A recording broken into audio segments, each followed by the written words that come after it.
Kali ini saya akan membahas gimana sih cara kita memperlakukan suami.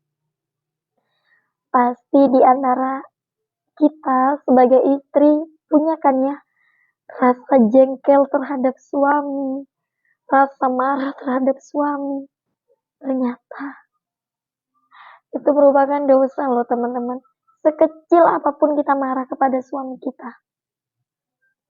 Ini sudah dijelaskan oleh guru besar kita yaitu Ustadz Hanan Attaqi.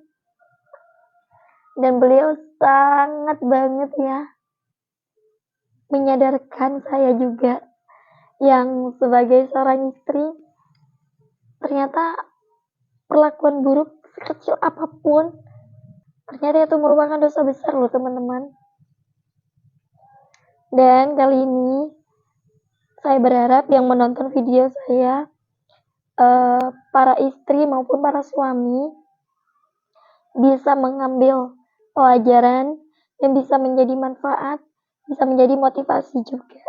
Karena ini merupakan betul-betul video yang bermanfaat banget untuk kita ke depannya. Apalagi buat para pasangan, suami istri, ini penting banget. Terutama untuk seorang istri yang gimana kita caranya bisa baik kepada suami, cara kita bisa memperlakukan suami, walaupun kita ngerasa jengkel ya kepada suami kita, tapi ini dia ilmunya. Jangan di skip dulu, tonton videonya sampai habis, karena ini merupakan potensi pahala jariah teman-teman, dan ini merupakan ilmu bermanfaat banget untuk kehidupan kita. Ini dia videonya. Alhamdulillah ya Pak Ustadz, dipertemukan lagi. 11 Kapan kali saya ikut kajian, baru kali ini saya ditunjuk. 11 kali, Oh, Masya Allah. kok tadi nggak ngaji? Iya, kok tadi nggak ngacung? Kayaknya udah jadi ustazah ya? Masya Allah, Masya Allah. Jadi kan saya tipe orang istri yang cerewet Pak Ustadz. Terus kadang kan saya Kelihatan kok. Iya. Terasa sih Mbak, terasa ya. Enggak bercanda Mbak. Iya, iya. Saya tuh kadang kayak gedek gitu loh Pak Ustadz sama suami saya kayak gitu.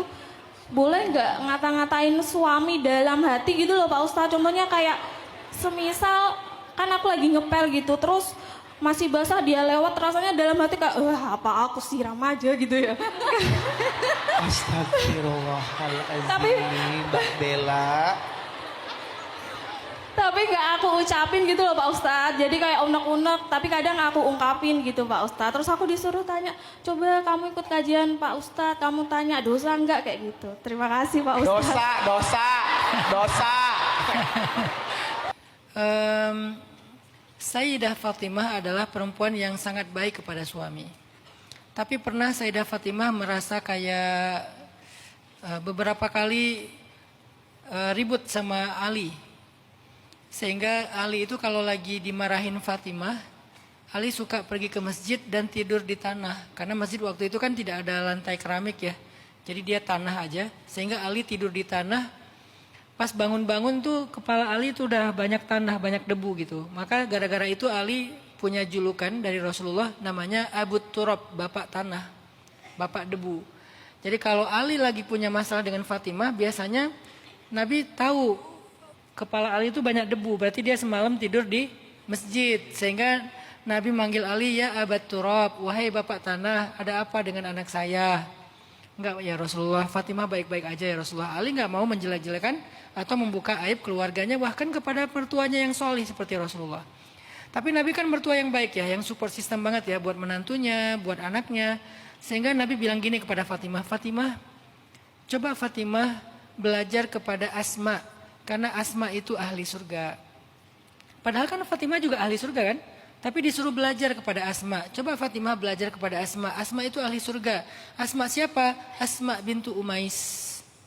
Asma bintu Umais ini perempuan yang hebat sekali. Tapi Fatimah pasti lebih hebat.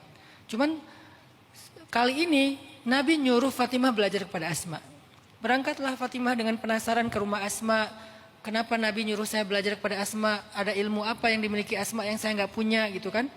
Sampai di rumah Asma, Fatimah bilang, ya Asma, ajarkan aku sesuatu yang menjadikan kamu, kata Nabi, adalah ahli surga. Asma menangis karena terharu. Masya Allah, wahai Fatimah, harusnya saya yang belajar sama Fatimah. Fatimah kalau butuh apa-apa panggil aja biar saya yang datang ke rumah Fatimah. Jangan Fatimah yang datang ke rumah saya. Gak pantas seorang Fatimah datang ke rumah Asma. Fatimah, gak ada apa-apa yang saya miliki untuk diajarkan kepadamu. Kata Fatimah, gak mungkin wahai Asma. Rasulullah itu pasti mengatakan yang benar. Pasti ada kelebihan yang dimiliki oleh Asma. Dipikir-pikir, akhirnya Asma bilang gini, mungkin ini wahai Fatimah. Saya nggak punya ilmu, saya bukan seorang yang hebat seperti Fatimah, tapi kalau boleh memberitahu satu hal yang saya sungguh-sungguh melakukannya adalah saya sangat berbakti kepada suami saya. Saya selalu berusaha membahagiakan hati suami saya. Suaminya Ja'far, sepupunya Nabi. Saya selalu berusaha membahagiakan suami saya Ja'far. Ketika dia pulang, saya akan menunggu dia dengan berdandan yang terbaik, sehingga dia melihat saya dengan dandanan yang terbaik. Dia bahagia. Ketika dia sampai di rumah, saya masak dia makanan yang terbaik, dia makan, saya tungguin dia makan, bahkan dia ngajak saya makan, saya nggak mau, saya berdiri nungguin dia sampai dia selesai makan, supaya dia kalau butuh apa-apa, saya segera ke dapur mengambilkan makanan buat dia. Setelah selesai dia makan, saya siapkan air hangat buat dia mandi. Setelah selesai dia mandi, udah tenang, saya ambil sapu lidi. Jadi Fatimah waktu itu ngelihat ada sapu lidi korma yang tergantung di dindingnya rumah Asma. Saya ambil sapu lidi itu, saya berikan kepada Ja'far, sambil saya katakan, ya Ja'far, kalau hari ini ada kesalahan aku, ada hal yang menjadi hakmu yang belum aku tunaikan dan kamu belum nyaman, pukul aku dengan sapu lidi ini, wahai Ja'far. Apa yang terjadi sama Ja'far? Pasti sapu lidinya dibuang, Asma'nya dipeluk sama Ja'far dan Ja'far makin cinta kepada Asma'. Sepulang dari sana, Fatimah jadi tahu kenapa Rasulullah menyuruh Fatimah belajar kepada Asma'. Bukan ilmu, bukan ayat, bukan hadis, tetapi perilaku Asma' kepada suaminya, dan itu menjadi pelajaran bagi Fatimah untuk Ali bin Abi Thalib. Sejak saat itu Fatimah berubah drastis perlakuannya kepada Ali. Jadi Mbak Bella, mungkin Fatimah dan Asma bisa menjadi salah satu idolanya Mbak Bella. Karena kita perlu banyak mengidolakan orang-orang seperti mereka biar kita punya motivasi. Pasti capek ngurus keluarga, pasti capek juga untuk memperlakukan suami kadang-kadang dengan suami yang jadi ujian bagi kita. Tapi siapa tahu itulah pintu surga kita.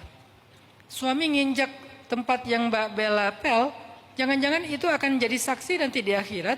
Dia bersaksi, ya Allah, aku lagi bersih diinjak sama suami, akhirnya aku jadi kotor lagi, tapi aku jadi perempuan ini sabar, dia ngepel lagi, dia tidak mengeluh. Ya Allah, dengan kesabarannya berikanlah dia kebaikan, sehingga Allah ridho. Kita nggak pernah tahu. La tahkiranna minal ma'rufi syai'a, kata Nabi. Janganlah kalian meremehkan amal soleh walaupun kecil. Jadi Mbak Bella mungkin banyak membaca kisah Asma dan Fatimah bisa menguatkan kita menjadi seorang istri yang soleha bagi suami. Saya nggak ngomongin salah dan benar, saya hanya pengen memotivasi Mbak Bella untuk punya sebuah idola ataupun referensi. Masya Allah banget ya teman-teman. Ternyata